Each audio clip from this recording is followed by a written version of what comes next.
about a fresh start, and that includes what you eat. And here to help us clean out our pantry and clean up our food in our Kitchen Saver kitchen is dietitian Wendy Wesley. So welcome back to the show. Yeah, thanks for having me back. Yeah, so I think spring is a great time to kind of think about our diet and what we're putting into our bodies. And there's so much talk about overly processed food and how you need to stay away from it. So you're going to talk about that today and maybe some swaps we can do. Right? Definitely some swaps, going from things that are processed and ultra processed to single ingredient foods and ones that contain good fiber, high fiber, and adequate protein. So is that what you're looking for? You're looking for something that doesn't have a lot of ingredients when you read the ingredients, right? I always say, like, if you can't pronounce it, it's probably not great for you. Well, we define an ultra-processed food as one, it comes in a package, and two, it contains one ingredient that you can't buy at a grocery store. It's just that simple. Okay, that is simple. It's just that simple, yeah. Perfect. Yeah. Okay, so where do you want to start? Well, I'd like to start with these crackers. Okay. These crackers have, they're called multigrain, but they have 0 grams of fiber. Okay, let's hold this up. Yeah. This is a very common one Yeah. that I think I have in my You know, pantry people right see now. the word multi, and I think they automatically assume multi means healthy. But these crackers are really just kind of what I call crunchy Wonder Bread, and they have 0 grams of fiber compared to our Triscuits here with 4 grams of fiber for 6 crackers. Yeah. So that's a good swap. Definitely a good swap, because you're always trying to find ways to increase the fiber in your diet. Always, always. And I think we're way too focused on protein, and we need to flip that script, and we need to talk about fiber. I love that. Okay, fiber. And so what about the pretzels? Where do those come in? Again, crunchy Wonder Bread, kind of just junky food, maybe with a good health halo. Maybe you want to swap out some pretzels for some raisins. Or how about, like, add raisins to your snack instead of just all or nothing, kind of adding to instead of taking away.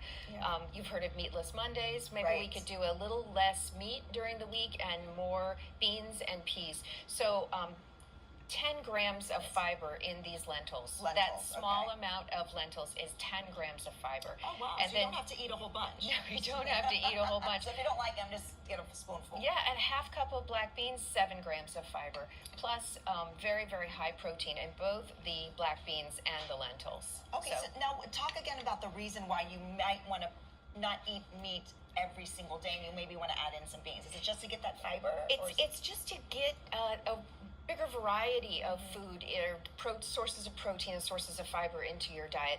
Nothing wrong with the meat, but it contains 0 fiber. So these beans and pulses contain high fiber and adequate protein, plus minerals, vitamins, antioxidants. Right. So variety is the key. Variety is the key. Yeah. Now I love this one. This is good for a lot of kids. They might need to hear this one, right? Definitely. My mantra, especially as we're getting into the hotter months, let's eat the fruit, not drink the fruit.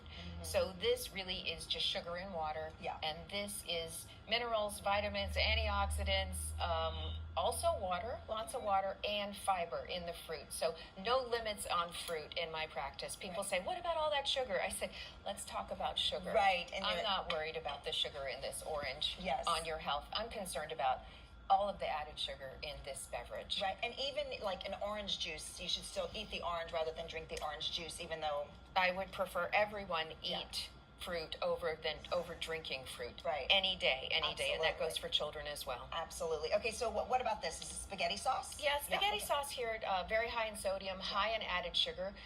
Perhaps you could crack open a can of tomatoes, add some peppers and onions, do your own sauce. This way, you are in control of the sodium and the salt, not the factory. And so I'm always trying to help people get their tongue what I call a farm tongue. You want a farm tongue instead of a factory tongue. This is a factory tongue, and getting back to this kind of food is a farm tongue. Yeah, and it takes some practice. You might not be able to do it overnight. It does take some time. You can retrain your tongue for salt and sugar. You absolutely can. Perfect. Well, let's talk about the white rice, because I know that's a staple in a lot of households. Sure. I have instructed people to boil white rice and quinoa in the same pot for 20 minutes. They come out cooked perfectly and beautiful, and you're also able to increase the fiber and the protein of your grain just by adding some quinoa to your rice. So you don't have to get rid of the white rice if your family really likes it. You can just add a little quinoa and you get the extra benefit. It's kind of a trick to introduce this new grain to your family members who may not be quite on board yet with a full swap. Perfect. Okay, we have to wrap, but just swap which one's good. Which one's good? Which one's bad? 20 ingredients, 1 ingredient. Okay, so the plain yogurt. Yeah, plain Read your yogurt. ingredients. And if you need a little bit of sugar, it's Right, okay. Add a perfect. little bit of sugar. Awesome. Thank you so much, Wendy. And to find out more about her and her business, you can visit her website, wendywwesleynutrition.com.